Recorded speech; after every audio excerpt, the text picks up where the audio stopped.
right. So when we were talking about how magicians, if they're skilled enough, can attach part of their personality to their soul and then they can continue with their path.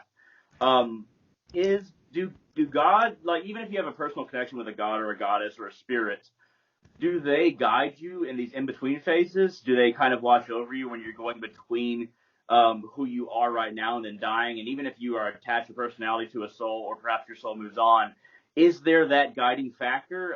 Even granted that everybody has their own personal, like Kali or Odin, is how does that guiding factor work? I think so.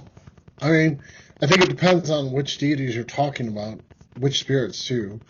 Um, I think they will try to help guide you over. I mean, especially if you're dealing with gods that are psychopomps or gods of death and lords of death, they will certainly try to help you out as much as possible.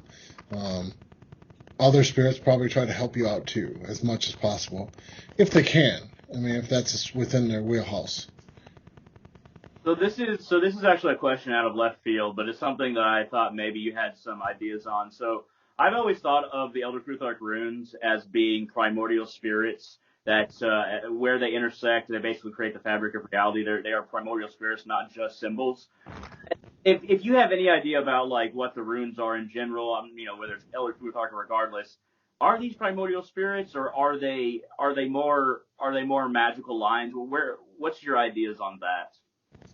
Well, I think any magical language is a dictionary for what you're trying to say the universe is. So if you think about it, yeah, they are primordial things. So if we take a Marvel atmosphere, they are infinity stones. But we could have multiple infinity stones, right? Because whatever magical language you're talking about, whether it's Kabbalah or other things, they describe the totality of the universe.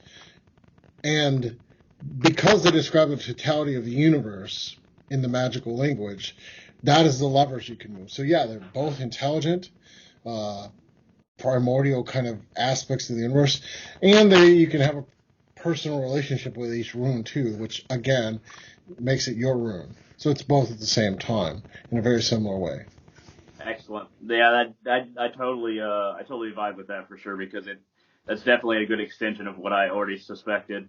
For instance, the rune Uruz, I'm very much connected to that rune for some reason. I'm not really sure. I mean, well, I kind of know why, but it just kind of popped out with me, and we started having a relationship. So, I guess one of the things that I wanted to go into before we end here is this might seem a little personal. What do you have a particular mission that you feel like you're trying to fulfill in your particular life?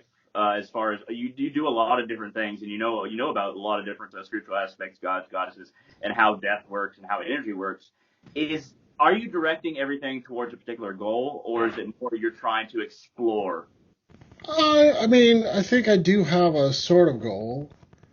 I put it on a shelf for a while because such a thing you kind of just go when it doesn't work. Sometimes you're just like maybe screw this. But I mean, people watching. I mean, we're talking about YouTube. We're talking about a conversation, and we could talk about TikTok. We could talk about all that stuff. But is that really magic? How many people really experience magic? Like, it can actually change people's lives. And I think a lot of the times that I kind of act like a door opener. I try to allow people to have experiences that they otherwise couldn't have. I mean, because you couldn't get those experiences from books. You can't get it from TikTok. Like, until right, you have one of these experiences, the world seems flat, right? The world seems like this is all there is. I could tell you, go by hands-on chaos magic, do the exercises.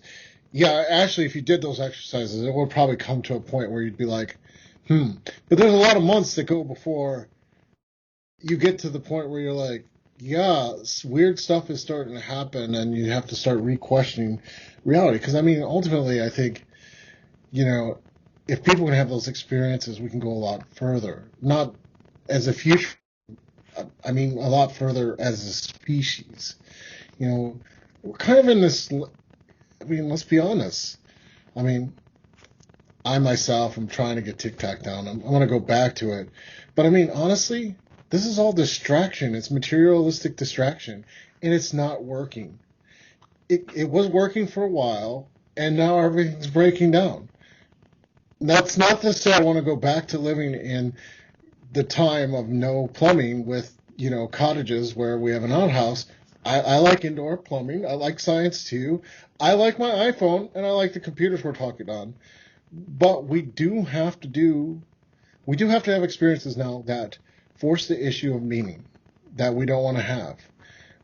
It's easier to just kind of go through life and just be like sleepwalking, right? That's the easy thing. But anytime I do a ritual, I try to get people so jarred up that it opens a door that they're, at least for a moment, not asleep. They literally have to look at things and say, Now, like when you cast seeds, a lot of people are going to resent you for that kind of work. And they do. They will. They will resent you for that. But then every once in a while, you get a seed where somebody goes, yeah, no, that was weird, and I need to pursue it. I need to do something about that.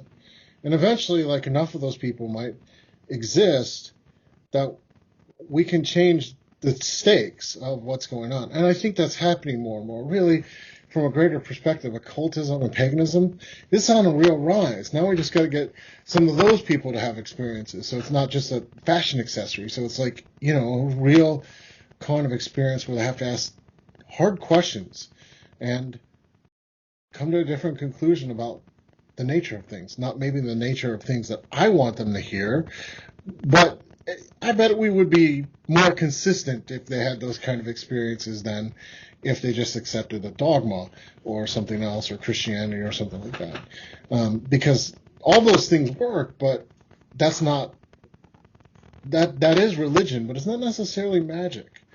Like, you kind of know magic when you first step into a ritual and feel a spiritual presence. And for a lot of times, I've been doing this long enough and playing this game long enough that for a lot of times, that's the first time a person's ever felt a spirit.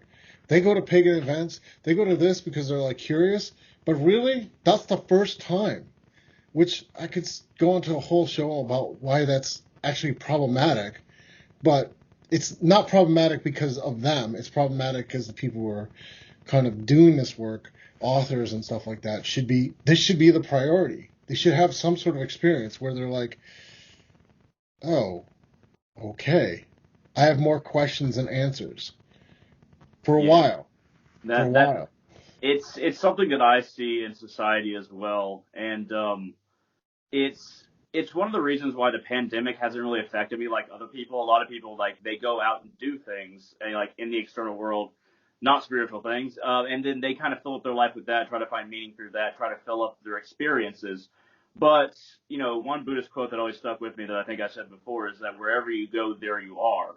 So a lot of the spiritual work you can kind of just do in your house. I mean, you can connect to things. You don't have to be a particular place. You could just, if if you have a job or don't have a job, and then you go to your job, you come back, you can work your spiritual path from wherever you are. And a lot of people, a lot of people do have that Christian mindset where I go to church to be a Christian, and then I'm good for the rest of the week or things like that. But if you really hit home with if you go deep into esoteric religion, or if you go deep into spirituality, you're gonna find a connection that you can make and that you don't need somebody else to make.